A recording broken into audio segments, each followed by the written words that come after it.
जी अस्सलाम वालेकुम एवरीवन, क्या हाल चाल है जी। सब खैरियत से हैं। अच्छा जी, आज का हमारा जो टॉपिक है वो है keyword research and content writing. तो कीवर्ड रिसर्च जो है बेसिकली वो क्या चीज़ है, इसको हम देख लेते हैं। अच्छा, इसमें सबसे पहले कॉन्सेप्ट जो है ना वो चीज़ों का आपको होना चाहिए। कॉन्सेप्ट आपने पहले देखना है कि कीवर्ड्स बेसिकली क्या हैं। जो कीवर्ड्स हैं, जो कंटेंट होता है हमारा टू वे होता है। अमेज़ॉन की बात की जाए, टू वे कंटेंट है। उसमें क्या होता है कि अमेज़ॉन फ्रेंडली बनाना होता है हमने, और फिर उसके बाद हमने उसको कस्टमर जो फ्रेंडली है वो बनाना है। जो कस्टमर फ्रेंडली है वो है कंटेंट। बेसिकली क्या चीज़ आप सेल आउट कर रहे हैं, उसमें क्या चीज़ें दे रहे हैं, फीचर्स दे रहे हैं। और जो अमेज़ॉन फ्रेंडली है वो है जो आपके कीवर्ड्स होते हैं। ठीक है जी। अब इसमें अमेज़ॉन के ऊपर क्या है कि A9 एल्गोरिदम काम कर रहा होता है बैक एंड के ऊपर। तो हमने अपने जो कंटेंट के अंदर वो कीवर्ड्स यूटिलाइज करने होते हैं जो कि हमारी प्रोडक्ट के रिलेटेड होते हैं। तो इसमें कुछ मेथड मैं आपको बताऊंगा, वो चीज़ें बताऊंगा जो कि मैंने प्रैक्टिकली अपनी जर्नी में सीखी और मैंने कंटेंट में वो चीज़ें यूटिलाइज की और उनका मुझे फ़ायदा भी हुआ। अब उसमें नंबर वन क्या है कि कीवर्ड रिसर्च जो है बेसिकली उसको स्ट्रॉन्ग करना आपने। वो कैसे कर सकते हैं, डिफरेंट वे से जब आप कीवर्ड्स को गैदर करेंगे, ऑल टुगेदर लेके आएंगे तो आपके पास अच्छे मोस्ट रेलिवेंट कीवर्ड्स आ जाएंगे। ठीक है जी। रेलिवेंट कीवर्ड से मुराद क्या है कि जी आपके रेलिवेंट ऑफ योर डाटा, जो प्रोडक्ट है आपकी उसके रेलिवेंट। ठीक है जी, नंबर वन। नंबर टू, इसमें हाई सर्च वॉल्यूम वाले भी होते हैं और लो सर्च वॉल्यूम वाले भी होते हैं। तो हमने क्या करना है, कीवर्ड्स इस तरह राइट नहीं करने कि सारे के सारे हाई सर्च वॉल्यूम वाले हों। हमने जो है लो सर्च वॉल्यूम वालों को भी राइट करना है, अपने कंटेंट में यूटिलाइज करना है। और उसके क्या मेथड्स हैं, अगर आपके पास प्रोडक्ट का नेम आपको आइडिया है तो आपने हीलियम 10 का फीचर है मैग्नेट, आपने मैग्नेट में जाना है, मैग्नेट में जाके उस कीवर्ड को, उस नेम को राइट करना है। राइट करने के बाद आपने फिल्टर आउट करना है उस चीज़ को। ठीक है जी। मिनिमम सर्च वॉल्यूम 100, 200 या इसको अप्रॉक्सीमेटली ले जाएं तो 1500 पे भी लेके जा सकते हैं, और ये मिनिमम की बात की जा रही है। और जो वर्ड काउंट है वो है मिनिमम 2। अब जो वर्ड काउंट है इसके पीछे क्या कॉन्सेप्ट है कि जी मिनिमम 2, क्योंकि इसमें ये चीज़ है कि स्टडी से ये आइडिया हुआ है कि जो कंटेंट है उसके अंदर जो कीवर्ड्स का डाटा होता है वो नंबर वन, एक वर्ड पे जो कंसिस्ट कर रहे होते हैं उनसे लेकर 4 वर्ड्स तक जो कीवर्ड्स होते हैं उनका डाटा बहुत अच्छा होता है।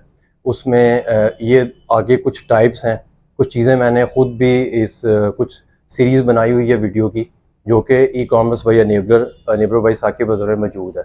कीवर्ड्स की गेम क्या है, कीवर्ड्स की कितनी टाइप्स हैं, आप वहाँ पे भी जाके चीज़ों को देख सकते हैं।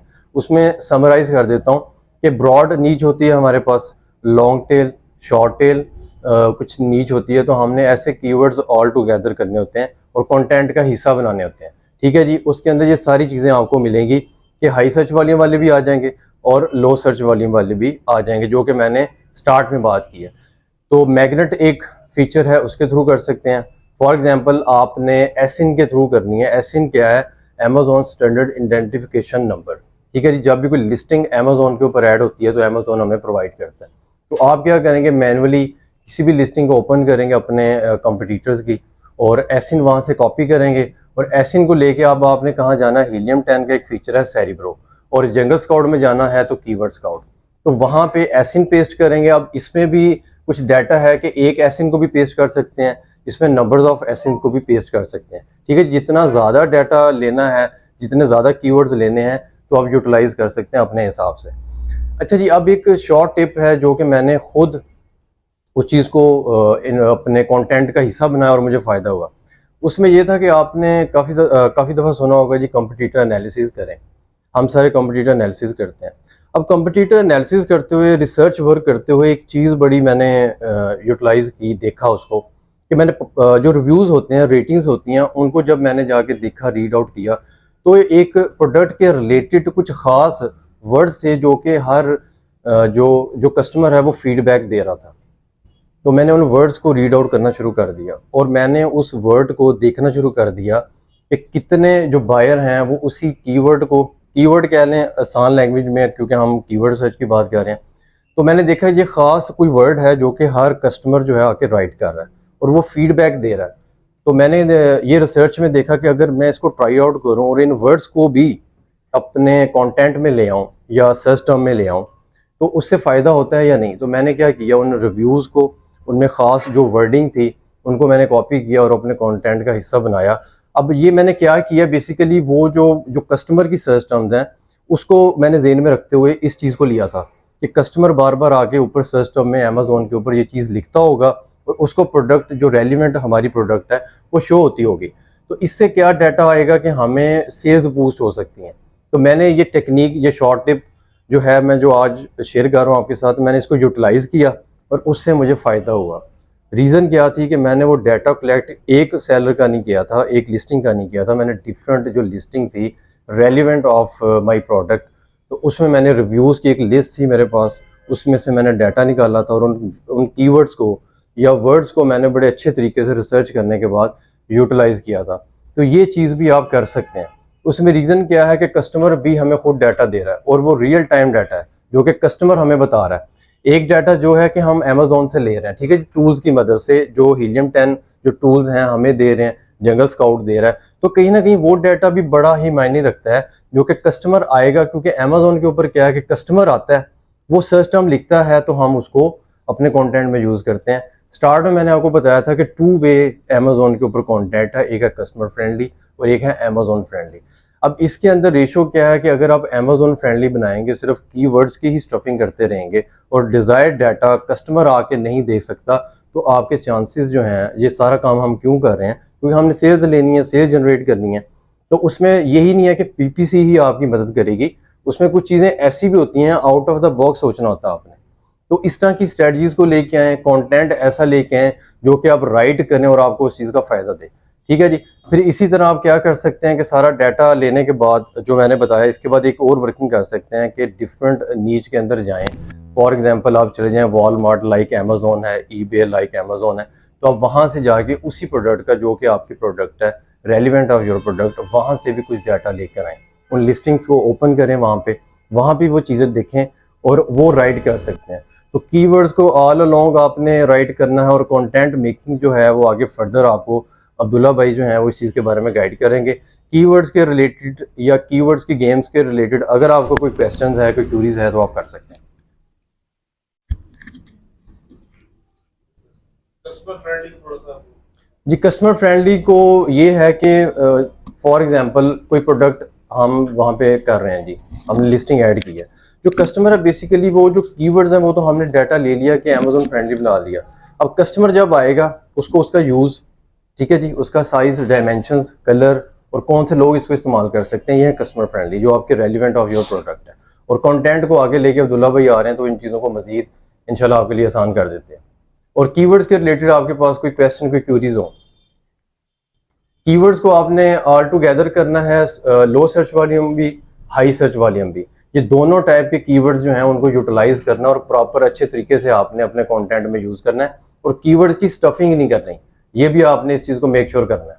ठीक है जी। स्टफिंग मींस के एक कीवर्ड को बार बार आपने कंटेंट में राइट नहीं करना। अब इसमें होता क्या है, जो फार्मूला है अमेज़ोन का जो स्टैंडर्ड है वो हमें ये अलाउ करता है, जो आपका मेन कीवर्ड है। अब मेन कीवर्ड बेसिकली क्या है, वो कीवर्ड जब आप राइट करें अमेज़ोन के ऊपर तो आपको पूरा ऑल टुगेदर वो डाटा शो करके दे उसी प्रोडक्ट के रेलिवेंट, उसमें कोई भी ऐसा डाटा ना आए कि जो आपके प्रोडक्ट के रेलिवेंट ना हो। ठीक है जी, वो मेन कीवर्ड होता है। फॉर एग्जांपल इसकी एग्जांपल ले लेते हैं, मैं लिखता हूँ वाटर बॉटल, ठीक है जी, ये मेन कीवर्ड कैसे होगा, क्योंकि वाटर बॉटल ही मुझे रिजल्ट शो करेगी, इसमें कोई भी इररेलीवेंट शो नहीं होगा, तो ये मेन कीवर्ड्स होते हैं ऐसे। तो मेन कीवर्ड की स्टफिंग हो सकती है कि उनको 3 से 4 बार लिखा जा सकता है कंटेंट के अंदर। उसके बाद जितने भी कीवर्ड्स होते हैं उनको हमने रिपीट नहीं करना होता। जी जी, रिपीट करेंगे स्टफिंग हो जाएगी, अमेज़ोन का A9 एल्गोरिदम जो है वो स्टक हो जाएगा, वो उसमें कंफ्यूज हो जाएगा कि कहाँ पे इसको शो करना है, कहाँ से डाटा मैंने कलेक्ट करना है। तो ये चीज़ें कुछ स्टैंडर्ड हैं अमेज़ोन के, उनको हमने फॉलो करना है।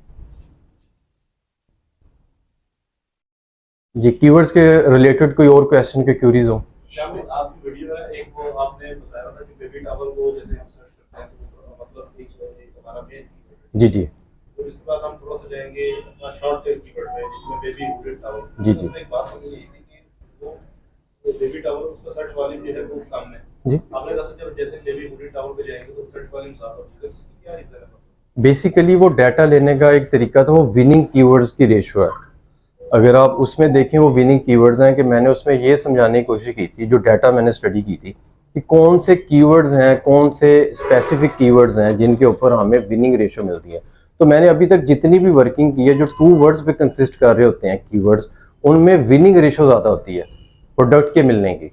उसमें ये चीज़ें एक्सप्लेन की गई हैं कि वहाँ पे शॉर्ट टेल है तो सर्च वॉल्यूम ज़्यादा मिल जाएगा, लेकिन वहाँ पे ब्रॉड नीच भी मिल जाएगी, इररेलेवेंट नीच भी मिल जाएगी।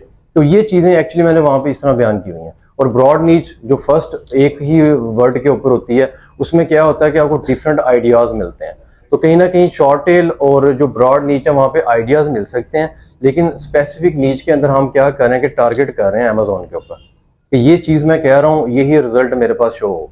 और ये कैसे मुमकिन है कि जैसे फॉर एग्जांपल वाटर बॉटल, कि मैंने वाटर अगर मैं लिखता तो मे भी कुछ चीज़ें, कुछ कंपनीज और वाटर को लेके आगे आ जाती हैं। अगर बॉटल मैंने लिख दिया तो मैंने डिफाइन कर दिया मुझे वाटर बॉटल ही चाहिए। ठीक है जी, इस तरह है चीज़ें।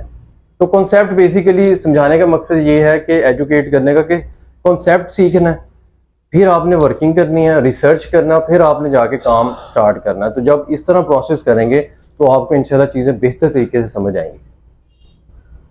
ठीक है जी, अस्सलाम वालेकुम। अच्छा, अब इसमें ऐसा है कि अतशाम भाई ने जैसे आपको बताया कि कीवर्ड एक्सट्रैक्ट कैसे करते हैं, किस वे के थ्रू करते हैं, और कीवर्ड्स होते क्या हैं, उनको हमने यूज़ किस लिए करना होता है। अब इसको यूज़ करना कैसे है, कंटेंट में इनको लेके कैसे आना है, कस्टमर फ्रेंडली इसको कैसे बनाना है। उन्होंने आपको बताया कि अमेजोन फ्रेंडली क्या होता है, कीवर्ड्स कैसे हम लेके आते हैं। अब इसको हमने इस वे में यूज़ करना है कि जो कस्टमर हमारी लिस्टिंग पे आए उसको इसे रीड आउट करने में, इसे समझने में जो है वो आसानी हो। इसको स्टेप बाय स्टेप लेके हम चलते हैं। पहले हम आ जाते हैं इस पे आपके लिस्टिंग के टाइटल पे। अब टाइटल में आपके पास 2 टाइप के ऑप्शन हैं जिसमें आप अपने टाइटल को अच्छे तरीके से कवर कर सकते हैं कस्टमर के लिए। एक, आप टोटली हाई रेलिवेंट कीवर्ड उसमें डालें, high search volume plus high relevant, अच्छा सर्च वॉल्यूम हो और टोटल और रेलिवेंट हो आपके प्रोडक्ट से। ठीक है। उसके बाद सेकंड ऑप्शन आपके पास आ जाता है कि आप 3 टाइप के कीवर्ड्स उसमें डाल सकते हैं। Before proceeding for product listing, आप इससे पहले एक शीट बनाते हैं जिसे हम रेलिवेंसी शीट कहते हैं, जिसमें आपके पास रेलिवेंसी स्कोर आ रहा होता है, 8 का है, 9 का है, 10 का है, 6 का है, 5 का है। ठीक है। उसमें जो 9 और 10 की रेशियो है ये है हाई रेलिवेंट कीवर्ड, 7 और 8 की जो है वो है मीडियम, और 5 और 6 जो है वो है लो का। अब आपने क्या करना है, टाइटल के अंदर अगर आप टोटल हाई रेलिवेंट कीवर्ड डाल रहे हैं वो भी एक अच्छा एक प्रोसीजर है उसको लेके चलने का। और सेकंड, आप 3 टाइप के उसमें कीवर्ड्स डाल दें। एक आपका आ जाएगा 9 और 10 का जो हाई रेलिवेंट कीवर्ड है, एक आ जाएगा 7 और 8 का, और एक आ जाएगा 5 और 6 का।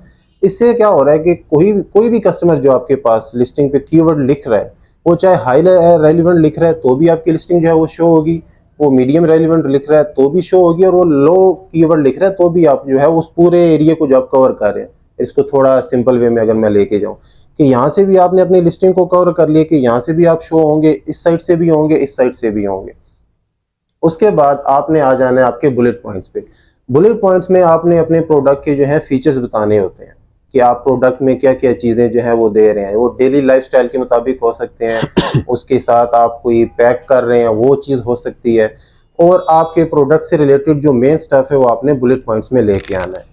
देन आपके पास डिस्क्रिप्शन आ जाती है या EBC आ जाता है, A+ कंटेंट जिसे हम कहते हैं। उसमें आपने अपने कस्टमर को कन्विंस करना है कि वाई ही और she can by your product और शुड बाय योर प्रोडक्ट। जितनी भी एडिशनल इन्फॉर्मेशन है आपने अपने डिस्क्रिप्शन में देनी है, जिसमें आपकी स्पेसिफिकेशन आ जाती है। उसमें आप प्रोडक्ट से रिलेटेड दूसरी इन्फॉर्मेशन जो आपने बुलेट पॉइंट्स में दी है या नहीं दी, वो चीज़ आप उसमें ऐड कर सकते हैं, just to convince the customer कि वो आए, उस चीज़ को रीड आउट करे, और जो चीज़ उसे समझनी, मतलब बुलेट पॉइंट उसने देखे, टाइटल देखा, जो चीज़ वहाँ पे मिसिंग थी वो यहाँ पे आके उस चीज़ को पढ़ेगा और उसे समझ में आ जाएगी। अब जब ये तीनों चीज़ें आ जाती हैं, इसमें ये भी नहीं है कि आपके पास लेट से कीवर्ड्स आ गए हैं, अब आपने उसको जैसे अतशाम भाई ने कहा कि स्टफिंग नहीं करनी, you have to make the sense of a sentence. 3 से 4 कीवर्ड्स आ गए, आपने उनको आपस में ऐसे मिक्सअप नहीं कर देना। अब मैं बेशक गोरा भी है ना, गोरे की भी इंग्लिश इतनी अच्छी नहीं है, डजेंट मैटर कि वो यूके का है, उनको भी समटाइम इंग्लिश में जो है वो प्रॉब्लम होती है। तो आपने इतने फैंसी वर्ड्स भी नहीं यूज़ कर देने, क्योंकि आप वहाँ पे इन जोक में कि आप पॉइंट्स देने के लिए नहीं जा रहे। ऐसी लैंग्वेज, ऐसे कीवर्ड्स डालने और उसकी ऐसी सेंस बनानी है कि कस्टमर जब आए वो पढ़े, उसको अच्छी सी चीज़ समझ में आ जाए। लेट्स से कि 3 कीवर्ड्स हैं, एक है हेयर, एक है वुमेन, एक है गर्ल। अब ये 3 कीवर्ड है, आपके पास कीवर्ड आ गए, ये नहीं है कि आपने वहाँ पे पुट कर दिए और बस वो आपका एक बुलेट पॉइंट हो गया या आपका टाइटल हो गया या सेंटेंस कंप्लीट हो गया। अब ये देखने में भी बड़ा अजीब सा लगेगा कि हेयर क्लिप वुमेन गर्ल्स। अब इसको आपने क्या कर सकते हैं, hair clips for women and girls, क्या एक सेंस बन गई उस सेंटेंस की, ठीक है, जो कस्टमर आ रहा है उसको समझ में ये चीज़ आ गई है। देन अगर हम ईबीसी की बात करें, ए प्लस कंटेंट की अगर हम बात करें, तो उसमें भी 2 ऑप्शन है। मोस्टली कस्टमर जो है वो क्या देखता है कि कितनी अच्छी आपने पिक्चर्स वहाँ पे लगाई हुई हैं, किस तरह से उसको आपने एक्सप्लेन किया हुआ है। और जो सेलर ज़्यादा मिस्टेक करते हैं वो क्या करते हैं कि वो पिक्चर के अंदर ही उन कीवर्ड्स को ऐड कर देते हैं। आपके पास जो वहाँ पे वेरिएशन आ रही होती है ना, मॉड्यूल्स जो आपने सिलेक्ट करने होते हैं प्लस कंटेंट में, ऊपर पिक्चर का ऑप्शन आ रहा होता है और नीचे टेक्स्ट का, कि ऊपर आप पिक्चर को ऐड करें और नीचे आप टेक्स्ट को ऐड करें। वो भी आपकी, जैसे हम कहते हैं ना Amazon SEO, search engine optimization, वो चीज़ भी उसमें ऐड होती है। अगर तो आपने पिक्चर के अंदर ही वो टेक्स्ट ऐड कर दिया तो वो पिक्चर ही कंसीडर होगी, वो टेक्स्ट कंसीडर नहीं होगा। तो वो कीवर्ड कोई लिख भी रहा होगा तो वहाँ पे आपकी लिस्टिंग जो है वो शो नहीं होगी। इस चीज़ का भी आपने जो है वो अपने माइंड में क्या कहते हैं ख्याल रखना है। इसके अलावा बैक एंड सर्च टर्म जो आते हैं, सबसे जो इम्पोर्टेंट है आपका वो आ जाता है टाइटल, और सेकंड आपकी आ जाती है बैक एंड सर्च टर्म। वहाँ पे अक्सर स्टूडेंट जो है वो कंफ्यूज होते हैं कि यहाँ पे हमने जो कीवर्ड्स ऊपर लिखे हैं, टाइटल में लिखे हैं या बुलेट पॉइंट में लिखे हैं, वो वाले कीवर्ड जिसमें ऐड करने हैं, इसके अलावा कोई और कीवर्ड जिसमें ऐड करने हैं। आप इसमें अपने प्रोडक्ट का जो मेन कीवर्ड है वो ऐड कर सकते हैं, और मिस स्पेल जो कि बहुत एक इम्पोर्टेंट चीज़ है वो आपने ज़रूर ऐड करनी है। जैसे कि हेयर क्लिप, मेरे प्रोडक्ट का नाम है HAIR, हेयर होता है, कस्टमर आया है जल्दी में लिखा है HEIR लिख दिया, तो इसका भी अच्छा खासा जो है वो सर्च वॉल्यूम हो सकता है, तो इसको आपने वहाँ पे ऐड करना है। और एक कीवर्ड को दूसरे कीवर्ड से सेपरेट करने के लिए स्पेस देनी है, ना आपने वहाँ पे कोई कोमा डालना है, ना कोई और जैसे एक्सक्लेमेशन मार्क होता है वो नहीं डालना। कीवर्ड लिखा है, स्पेस देनी है, देन आपने आगे दूसरा कीवर्ड डालना है। और एक भी कीवर्ड को आपने अगेन एंड अगेन रिपीट नहीं करना, अगेन वही कीवर्ड स्टफिंग जो है वो आ जाती है। और उसमें फॉर एंड दिस ऐसा कुछ भी नहीं करना। हेयर लिखा है, आगे क्लिप्स लिख दी है, आगे वुमन लिख दी है, आगे गर्ल्स लिख दिया है। अब अमेजोन का जो एल्गोरिथम है वो इसको आपस में खुद ही कंबाइन कर लेगा कि hair clips for women and girls, वो आपस में इसको खुद ही अटैच कर लेगा। इसके अलावा आपने अगर अपने बुलेट पॉइंट में कोई चीज़ लिखी है, आपने अपनी डिस्क्रिप्शन में कोई चीज़ लिखी है, हमेशा वो चीज़ लिखें जो आप प्रोवाइड कर रहे हैं कस्टमर को। कोई भी ऐसी चीज़ ना लिखें जो आप प्रोवाइड नहीं कर रहे हैं।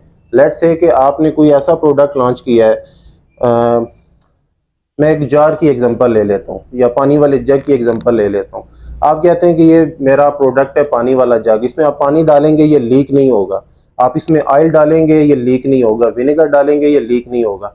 माइट भी उसमें पानी डाले उससे कोई इशू नहीं हुआ, लेकिन जैसे ही उसने उसमें विनेगर डाला है वो थोड़ा एसिडिक होता है, वो कहीं से लीक करने स्टार्ट कर दिया। तो you have to make sure कि आपके प्रोडक्ट की क्वालिटी इतनी अच्छी है कि उसमें कोई भी लिक्विड आप डालेंगे तो उससे कोई इफेक्ट जो है वो नहीं होगा, चाहे वो किसी भी किस्म का लिक्विड हो। अब समटाइम जी सर इसमें हम लोग ब्रांड नेम टारगेट कर सकते हैं, जो फेमस ब्रांड होते हैं इसमें बैकएंड में हाँ जी। इनिशियली तौर पे मैं नहीं कहूँगा, एट सम पॉइंट आप ऐड कर सकते हैं, लिस्टिंग में तो आप नहीं ऐड करेंगे जो आपका कंटेंट होगा। बैकएंड जो कि सिर्फ कस्टमर देख सकता है, सॉरी सेलर देख सकता है और अमेजोन देख सकता है, एट वन पॉइंट आप कर सकते हैं, लेकिन इनिशियल स्टेज पे आप ना करें। एक ब्रांड है जैसे ओक्सो, अब माशाल्लाह काफ़ी अच्छा एक बड़ा नाम है, उसको आप अपनी बैकएंड में डालेंगे तो आपकी लिस्टिंग शो हो सकती है, लेकिन एट वन पॉइंट अमेजोन आपको तंग कर सकता है। इनिशियली ना करें, आफ्टर सम टाइम आप उसको ऐड कर सकते हैं। अब ओक्सो पानी वाला जो जग है, अब आपने वहाँ पे ये भी मेंशन किया हुआ है कि इसका ऊपर जो ढक्कन है वो इतना अच्छा है कि आप इसको अपसाइड डाउन भी करेंगे तो लीक नहीं होगा। कस्टमर समटाइम ऐसा भी होता है जो चीज़ें आपने लिखी होती है उनको वो ट्राई आउट करता है, आपने पानी उसने डाला, जैसे ही अपसाइड डाउन किया वो लीक करने लग गया, तो ये आपके लिए बैड इंप्रेशन जो है वो छोड़ सकता है। उसके अलावा आपने कोई भी प्रोमोशनल चीज़ उसमें ऐड नहीं करनी है कि ये बहुत बेस्ट प्रोडक्ट है, इसमें ये चीज़ भी है।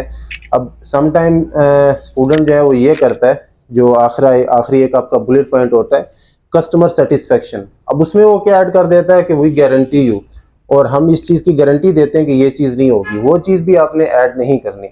सिंपल आप ये कह सकते हैं, if you are not satisfied with our product do let us know, we will try our best. इस तरह करके आपने कोई उसमें कमिटमेंट नहीं देनी, कोई भी उसने आपने ऐसी गारंटी नहीं देनी जो आप फुलफिल नहीं कर सकते।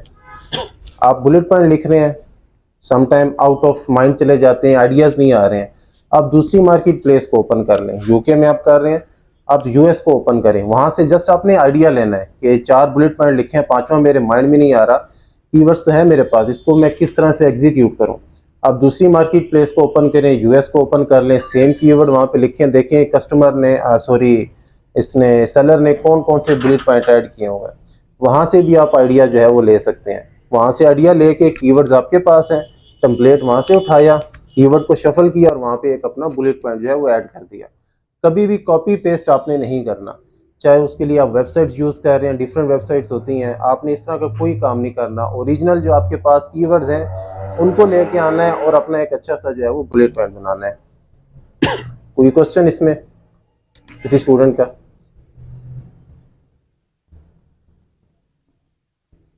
इसमें टाइटल कितना लॉन्ग होना चाहिए?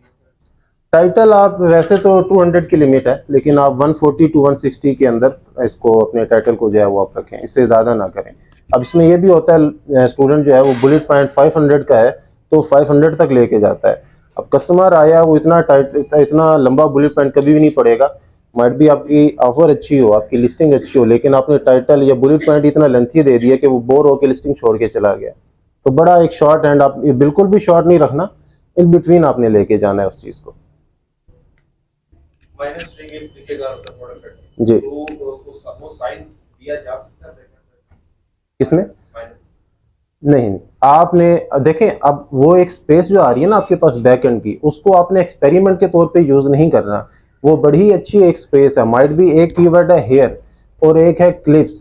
अब हेयर जो है वो आपके प्रोडक्ट से रेलिवेंट कीवर्ड है, उसको आपने वहाँ पे डाल लिया। अब जो क्लिप्स है, जस्ट इन केस में एज्यूम कर लेते हैं कि जो क्लिप्स है वो रेलिवेंट नहीं है या आप श्योर नहीं है उस चीज़ को लेके, तो आप स्पेस ही ज़ाया कर रहे हैं उस कीवर्ड को डाल के। माइट भी उसकी जगह कोई और ऐसा कीवर्ड आ जाए जो वहाँ पे यूटिलाइज हो सके और आपको उस चीज़ से फ़ायदा हो। जैसे कि ब्रांड नेम है वो भी ऐड नहीं करना, सेम गोज फॉर दिस।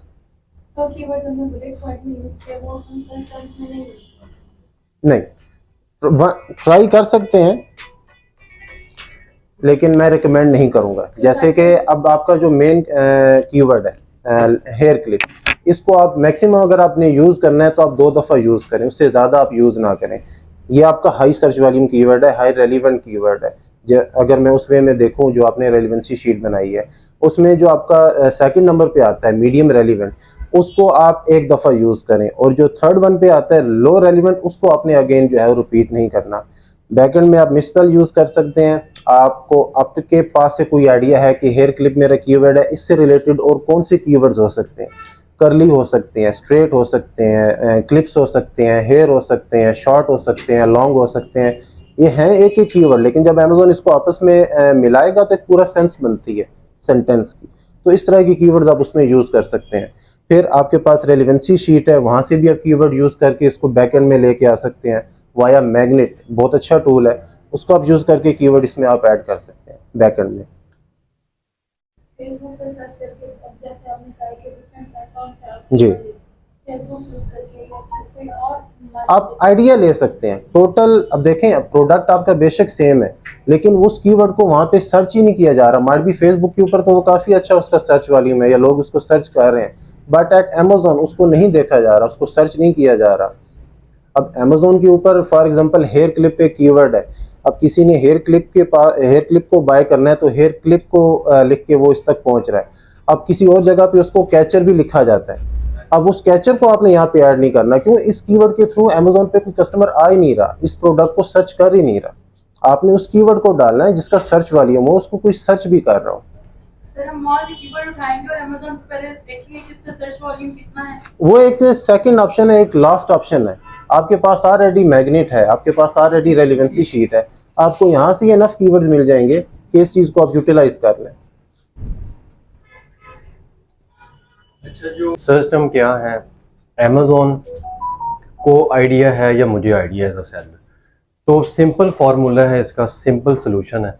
इसमें ये देखना है कि ऐसी हर वो बात, कंटेंट का हिस्सा, ऐसी हर वो चीज़ जो कि मेरी प्रोडक्ट के रिलेटेड हो और कस्टमर आकर लिखे और मेरी product show, simple is that. हर वो चीज़, अब इसमें हर चीज़ आ जाती है, रेलिवेंट ऑफ योर प्रोडक्ट, हर वो बात, क्योंकि मैंने अपनी प्रोडक्ट को विजिबल करना है और रैंकिंग जो प्रोसेस है हमारा उसमें हेल्पफुल करना है। तो मैं हर वो चीज़ लिखूंगा जो मेरे रेलिवेंट ऑफ माई प्रोडक्ट है। उसका आइडिया ले लें कहीं से, ठीक है जी, अमेज़ॉन इटसेल्फ वहाँ से ले लें। तो चीज़ें आसान करके देखें, तो कंसेप्ट क्लियर होना चाहिए बेसिकली। तो ये है सर्च टर्म। मैग्नेट में जब आप जाते हैं तो वहाँ नीचे वो एक मतलब ये क्वेश्चन है, आईडी के तौर पे वर्ड काउंट दे रहा होता है, वो भी जी जी, कर सकते हैं यूटिलाइज, लेकिन हमेशा चीज़ का कंसेप्ट बनाएं फिर अप्लाई करेंगे तो फ़ायदा होगा। लाइक सर्च टर्म में मैंने बता दिया कि हर वो चीज़ मैं लिखूंगा, चाहे मुझे जो मेरा कंपटीटर है वो उसको राइट नहीं कर रहा, मैं करूँगा। रीज़न क्या है कि मैंने अपनी प्रोडक्ट को दिखाना है। और बार बार हम क्या कह रहे हैं, रेलिवेंट ऑफ योर प्रोडक्ट। ऐसा ना हो कि मैं ब्लैक चीज़ को सेल कर रहा हूँ और ब्लू राइट कर रहा हूँ। इसमें क्या होगा, फिर आगे एक स्टेप आ जाती है एडवर्टाइजिंग कॉस्ट। फॉर एग्जांपल एक कस्टमर था, उसे ब्लैक ही चाहिए था और आप सेल आउट भी ब्लैक कर रहे थे। आपने क्या किया, खुद को दिखाने के लिए वेरिएशन वाला जो एक वर्ड है ब्लू, ठीक है जी, वाइट, उसको भी यूटिलाइज कर दिया। अब कस्टमर आया, उसने ब्लू लिखा या ब्लैक लिखा, ब्लैक उसने परचेज करना था, ठीक है जी, आपने ब्लू लिखा हुआ था या ब्लू लिख दिया। जो चीज़ आपके प्रोडक्ट के अंदर है ही नहीं, वो फीचर आप दे रहे हैं, जब वो आएगा तो एडवर्टाइजिंग कॉस्ट पड़ेगी। तो हमेशा रेलिवेंट ऑफ योर प्रोडक्ट लिखने का ये फ़ायदा होता है कि आपको वही कॉस्ट पड़नी चाहिए जो कि आपके प्रोडक्ट के रिलेटेड है, इररेलेवेंट कॉस्ट ना पड़े आपको, ठीक है जी। और जहाँ तक ब्रांड नेम का ताल्लुक है, हम रिकमेंड नहीं करते, जैसे अब्दुल्ला भाई ने आपको बता दिया, रिकमेंडेशन नहीं है हमारी तरफ से ब्रांड नेम लिखें। फॉर एग्जांपल ऑक्सो की एग्जांपल दी उन्होंने, ऑक्सो को आप लिखेंगे, देखें जब भी किसी चीज़ का कंपैरिजन करेंगे वहाँ पे इश्यूज भी हैं, प्रोज भी हैं, कॉन्स भी हैं। ऑक्सो एक फेमस ब्रांड है, उसको आप यूटिलाइज तो कर लेंगे और आपकी लिस्टिंग के ऊपर वो चीज़ आएगी तो कस्टमर के ऊपर इंप्रेशन ठीक नहीं जाएगा, ठीक है जी। वो ऑक्सो लिख रहा है और आपकी लिस्टिंग शो हो रही है, तो कस्टमर के ऊपर इंप्रेशन यार आपका ब्रांड नेम कुछ हो रहा है, ठीक है जी। ऑल दो चलें कुछ सेल्स भी आ जाएंगी, तो कहीं ना कहीं आपका प्राइवेट लेबल कॉन्सेप्ट क्या है कि अपने ब्रांड को बिल्ड करना। अगर आप इस तरह की चीज़ों को वो करेंगे तो ब्रांड बिल्डिंग कैसे करेंगे। तो अप्रोच बहुत मैटर करती है प्राइवेट लेबल में, अप्रोच होनी चाहिए आपके पास, कॉन्सेप्ट क्लियर होने चाहिए। एक क्वेश्चन में करना था कि अगर हम ब्रांड एक हम प्रोडक्ट बेच रहे हैं तो हमने ब्रांड रजिस्टर करवाया है, तो हम क्या, अगर हमारी कैटेगरी है होम एंड किचन, तो हम इस कैटेगरी में उस ब्रांड रजिस्ट्रेशन के साथ कोई और प्रोडक्ट इसके जी कर सकते, जी कर सकते, एक ही कर सकते जी कर, नहीं उसमें क्लासेस होती हैं हमारे पास ब्रांड रजिस्ट्री के अंदर, क्लासेस, अगर आपको आइडिया है तो क्लासेस होती हैं। फॉर एग्जांपल मेरी प्रोडक्ट जो थी वो रेलिवेंट थी होम एंड किचन के ना, तो मैंने उस नीच को या उस क्लास को मैंने रजिस्टर्ड करवा लिया। तो जब हम ब्रांड रजिस्ट्री का प्रोसेस कर रहे होते हैं उसके अंदर रेलिवेंट जो कीवर्ड्स हैं, डाटा है जो हमारे पास इससे रेलिवेंट हम कर सकते हैं लॉन्चेस, वो भी कीवर्ड्स आ जाते हैं, वो भी नीच आ जाती है कि होम एंड किचन में अगर ये चीज़ भी करनी है तो ये इस क्लास में आ रही है, तो तब आपको ज़रूरत नहीं पड़ेगी एक अलग से ब्रांड रजिस्टर उसकी क्लास को रजिस्टर्ड करने की। तो होम एंड किचन अगर आपने स्पोर्ट्स एंड आउटडोर करना है तो आपको कहीं ना कहीं रजिस्टर्ड करवानी पड़ेगी अपनी क्लास पहले। मेरे अगर मैं एक एग्जांपल दूं कि हमारी एक वैसे यूज़ करने की चीज़ है, एक हम पहले एक प्रोडक्ट लॉन्च कर रहे हैं कि हम यूज़ करने की चीज़ है, फिर बाद में हम किचन की तरफ आते हैं, अगर हम कोई उसमें फूड कोई पॉइंट ले लेते हैं जैसे जो डेली यूज़ का है, तो क्या हम वो दोनों एक ही ब्रांड रजिस्ट्रेशन में दोनों सेल कर सकते हैं? जी कर सकते हैं, कर सकते हैं, कोई इशू नहीं है, कर सकते हैं, लेकिन वो क्लास की बात आती है आगे। जी वो एक मतलब अगर आप अगेन किसी और कैटेगरी में जा रहे हैं तो उसके लिए आपको अगेन परमिशन की नीड होती है। जी जी ज़रूरत होती है, वही मैंने आगे एक्सप्लेन किया, वही मैंने चीज़ को एक्सप्लेन किया कि होती है, लेकिन कहीं ना कहीं वो कॉन्सेप्ट तब समझ आएगा जब आपको उस चीज़ का पता होगा कि क्लासेस होती हैं ब्रांड रजिस्ट्री में, डिफरेंट नीच में जाना है तो क्लासेस को रजिस्टर करना होता है। तो लेकिन आपका जो क्वेश्चन है वो रेलिवेंट है होम एंड किचन की, तो आप कर सकते हैं, इसमें कोई इशू नहीं है जी। इसके अलावा कीवर्ड रिसर्च या कंटेंट को लेके कोई क्वेश्चन हो आपका, ठीक है जी। अब इन चीज़ों को आपने यूटिलाइज करना। आप देखें कुछ चीज़ें होती हैं कि आप यहाँ पे आते हैं, 3 मंथ का गोल है आपके पास, तो आपने क्या करना, जो चीज़ें अच्छी अडेप्ट करें और उनको फिर यूटिलाइज भी करें। हमने कहीं ना कहीं ये चीज़ें सर से सीखी हैं, हर चीज़ प्रॉपर हमें सर ने चीज़ें बताई, गाइडेंस दी और हमने फिर उस चीज़ को प्रैक्टिकली किया। जब तक हम प्रैक्टिकली नहीं करेंगे हमें फ़ायदा नहीं होगा। तो इसमें क्या होता था कि जब भी हम रिसर्च करते थे तो रिसर्च को लेके जब सर के पास आते थे तो उसमें कुछ एक्स्ट्रा पॉइंट्स होते थे जहाँ पे हमारी जो है वो उस टाइम पे वो चीज़ें नहीं होती थी कि इन पॉइंट्स को भी हमने करना। तो सर हमें ये गाइड करते थे कि ये पॉइंट्स को भी आप ऐड कर लें तो आपको प्रैक्टिकल वर्क में आसानी पैदा होगी। तो हमारे पास क्या फ़ायदा हुआ, कुछ मैंने रिसर्च वर्क किया, कुछ मैंने स्मार्ट ब्रेन यूज़ किया, ठीक है जी। फिर सर के पास गए हैं तो कुछ चीज़ें आते हुए फिर हमें उधर से गाइडलाइन मिली। तो जब ऑल टुगेदर करके चीज़ों को अलाइन किया और आगे जर्नी को ग्रो किया, कंटेंट हो, सोर्सिंग हो, प्रोडक्ट हंटिंग हो, तो जब तक आप सिर्फ सुनेंगे, प्रैक्टिकल नहीं करेंगे तो कोई फ़ायदा नहीं होगा आपको। तो मैं यहाँ पे आपको इन्फोर्स कर रहा हूँ कि आप प्रैक्टिकल करें, क्योंकि प्रैक्टिकल करेंगे तो आपके पास भी डाटा आ सकता है, डिफरेंट चीज़ें आ सकती हैं, उन चीज़ों को यूटिलाइज कर सकते हैं। ठीक है जी, फिर वादा करते हैं जी, प्रॉमिस करते हैं जी कि इस चीज़ को यूटिलाइज करेंगे, प्रैक्टिकली करेंगे आप। चलें जी, हैंड रेज करके बताएं कितने लोग कह रहे हैं कि जी हम प्रैक्टिकली जो चीज़ें। चलें जी, ठीक है जी, थैंक यू सो मच।